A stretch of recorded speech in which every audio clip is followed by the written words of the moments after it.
Di tengah semakin tingginya persebaran virus corona, pemerintah DKI Jakarta akan mengizinkan bioskop beroperasi dalam waktu dekat. Salah satu pertimbangannya, hiburan diklaim bisa meningkatkan imunitas warga terhadap COVID-19.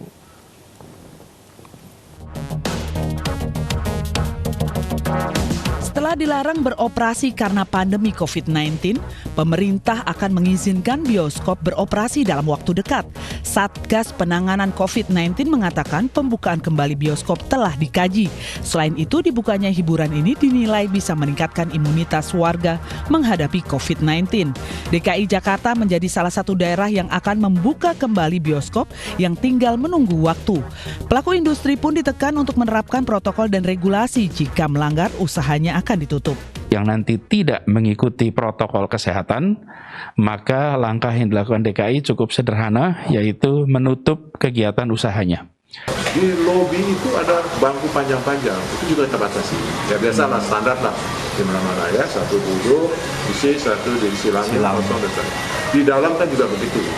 Itu disiplinnya di dalam. Untuk di dalam penonton tetap pakai masker. Tetap itu. Kalau nggak pakai Wajib kita gitu tegur, nggak mau tegur kita suruh pulang aja. Balikin duitnya kalau perlu. Berarti makan minum nggak boleh di dalam. Katanya kan nggak boleh, tapi kita kan lihat keputusannya itu kan di tangan pemerintah. Kita ikut aja. Kebijakan dibukanya bioskop telah dikaji dari berbagai sisi dan mencontohi 47 negara yang telah membuka bioskop di tengah pandemi. Dibukanya kembali bioskop di Indonesia bisa berpotensi besar dalam menambah angka penularan virus COVID-19. Dengan demikian, pihak bioskop harus melakukan pengawasan dan pemeriksaan lebih ekstra lagi. Pengelola bioskop wajib mentaati sejumlah protokol, di antaranya mengatur jarak pengunjung mulai dari antrean masuk dan keluar gedung bioskop hingga jarak kursi antar penonton saat di dalam studio bioskop. Selain itu, usia pengunjung dibatasi. Pengunjung yang diizinkan masuk berkisar dari usia 12 tahun hingga 60 tahun. Balita dan manula dilarang masuk dan menonton di gedung bioskop. Penonton juga dipastikan harus sehat sebelum masuk ke wilayah gedung bioskop. Untuk pemutaran film, durasi dibatasi hanya maksimal 2 jam. Pengunjung juga wajib selalu mengenakan masker dan diimbau tidak makan dan minum selama pemutaran film. Pengelola juga diwajibkan menjual tiket secara online dan wajib menyediakan perlengkapan protokol kesehatan seperti tempat cuci tangan, pengukur suhu, hand sanitizer, dan wajib menjamin pelaksanaan protokol kesehatan di lingkungan gedung bioskop.